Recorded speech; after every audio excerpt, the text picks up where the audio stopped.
క్రైస్తలో ఫిబ్రవరి 3వ తేదీ 2025. ఈరోజు దేవుని వాక్యం. మీరు ఇచ్చయించుటకును కార్యసిద్ధి కలుగచేసుకొనుటకును తన దయా సంకల్పము నెరవేరుటకై మీలో కార్యసిద్ధి కలుగ చేయువాడు దేవుడే. ఫిలిప్పీలకు రాసిన పత్రిక 2వ అధ్యాయం 13వ వచనం.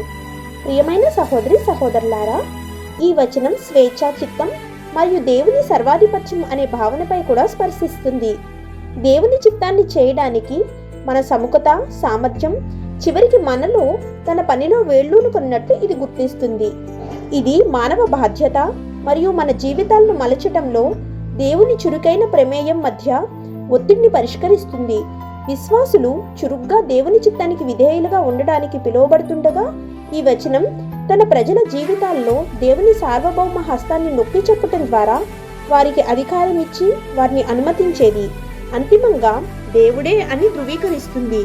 ఆమేన్. God bless you.